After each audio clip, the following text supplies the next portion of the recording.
morning, YouTube land. This is Steve with Vassmotorsports, and today we're doing a little journey. We're going to be taking our new to us Columbus by Palamino fifth wheel, and this is our replacement after the Hurricane Ian.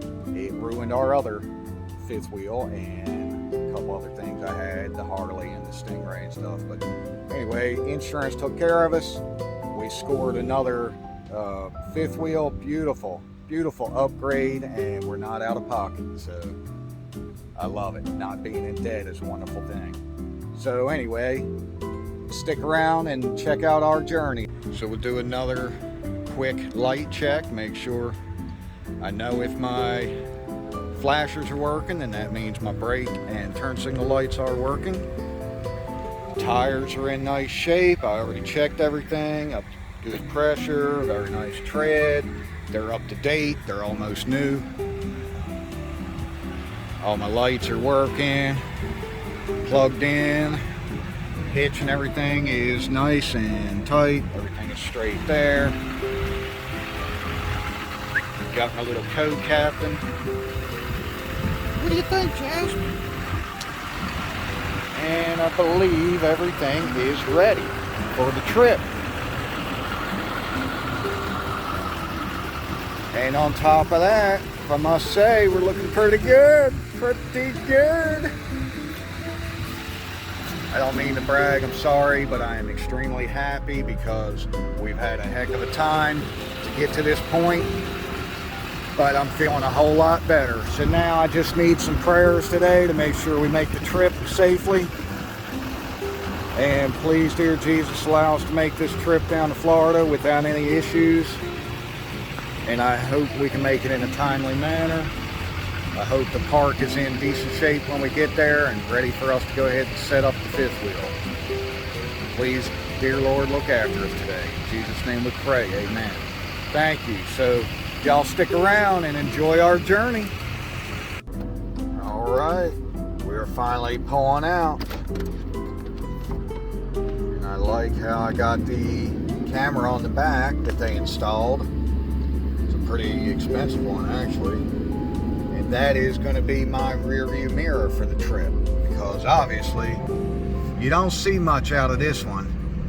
A hitch and a big wall, and that's it. And I can see out my side mirrors good. I got them extended out, but when I'm going down the interstate, you can't always tell if somebody's right behind you or not, especially if I'm going to be changing lanes or anything like that. So that's what's nice about that camera, besides backing up. All right, here comes my baby.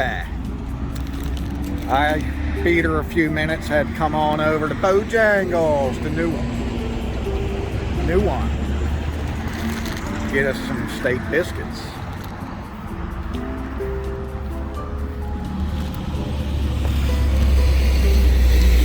Took a few minutes to leave out behind.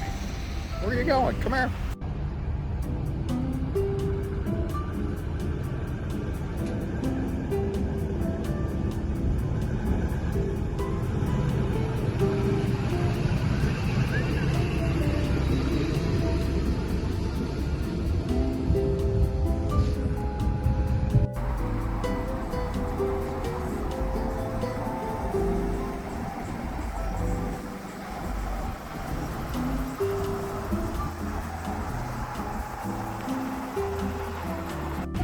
All right, pulled into QT down here at exit 5, about to cross over into Georgia, and I'll tell you, she only getting about 10 miles to the gallon, cruising at 70, but everything seems to be going pretty good so far.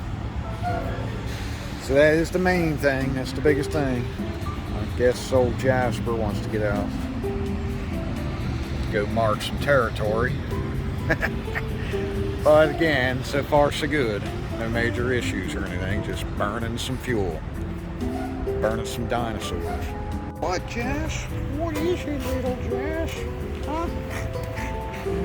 What is it, little Jasper?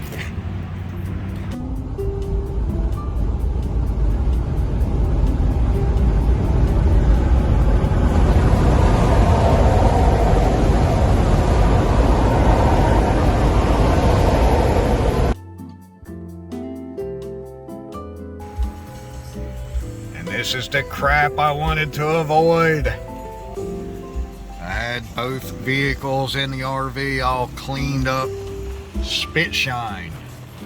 And now this crap's gotta happen. And whenever you're going down the interstate, you're gonna get dirty. That's just how it goes. Oh well, guess I'll be washing them again.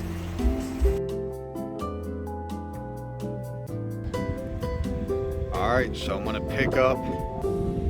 It's actually been a couple days, so that's why it's already set up. Unfortunately, I didn't get all that on video, but I'm gonna do a quick walk around just to give you an idea of what we had to do. It was like 4 in the morning when we got in, and then we've actually been here a few days and just doing different things, trying to help out, get the area cleaned up. Now we're in this spot, which is a pull through, and we're right across from Lee and Carolyn. And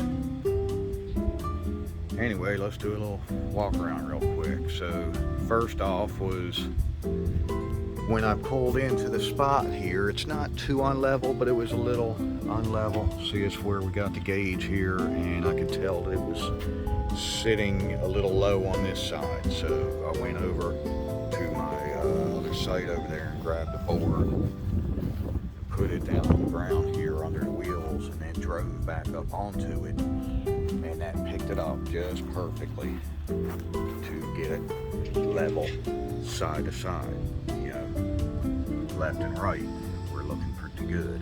So then next step was go ahead and drop the landing gear here, and you got your button here, of course. I went ahead and got those set and lifted it off the back of the truck and kept going with it until this one was level. This is my front to back. The bubble's right in the center, so I knew it was good this way, front to back, level. So went ahead and pulled the truck out and all that. Went ahead and tightened up on these crossbars, little stabilizers, make sure those are good and tight. Next step would be come around to the back. And I went ahead and set up some blocks. For one thing, just to keep it off the brick pavers, and plus just to keep the landing gear from having to go so far because it's kind of slow. Hit my button until both my landing gear dropped.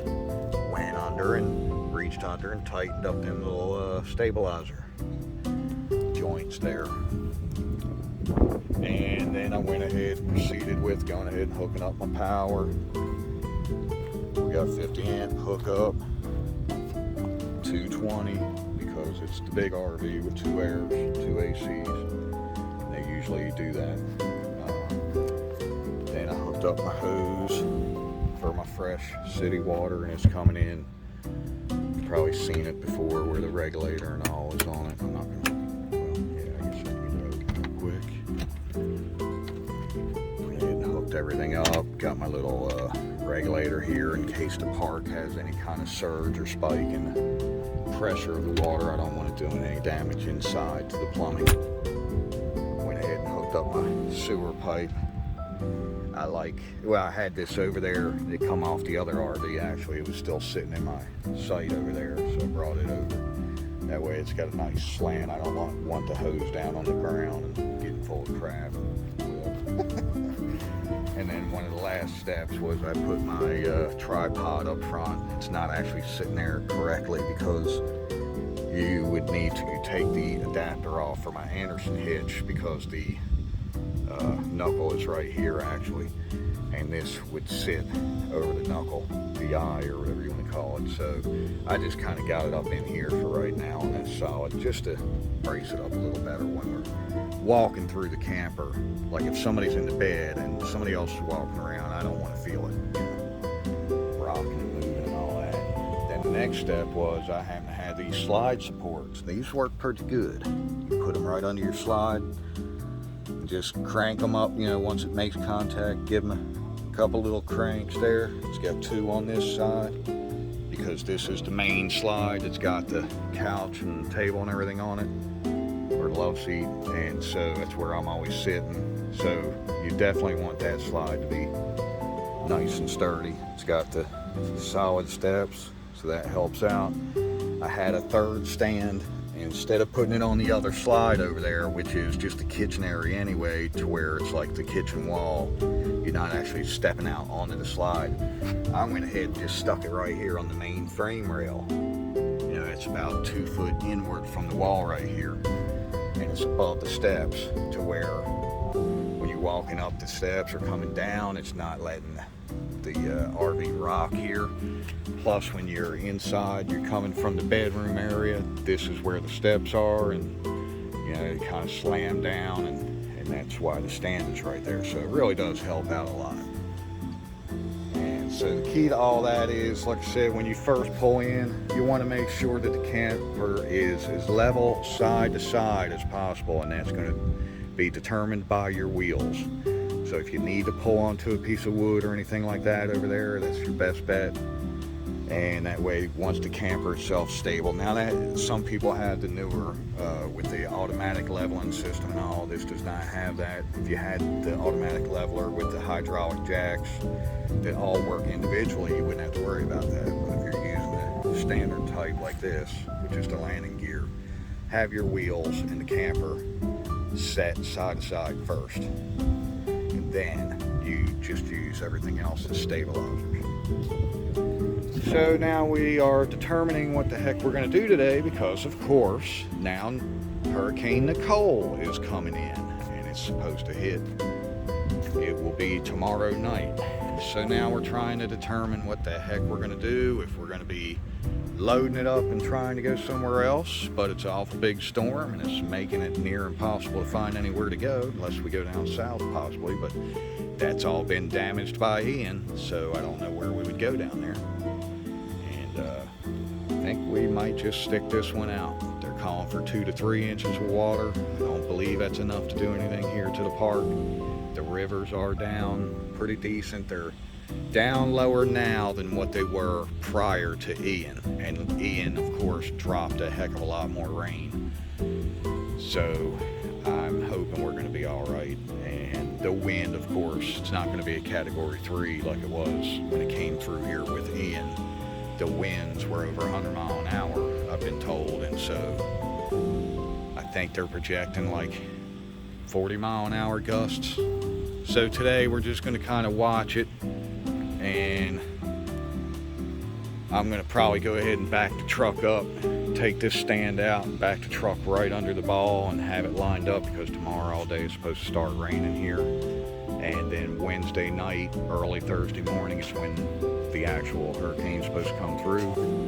So I want to have it ready to where if I had to run out here, I can more or less drop it down onto it pretty easy and get the heck out of here, even if I got to go up the road to Walmart. All right, well, that was our trip to Florida, and now we're sitting here worried about the next hurricane. So y'all have a good day and enjoy, and thanks for checking out the videos. We'll see you next time on the Vassmotorsports channel.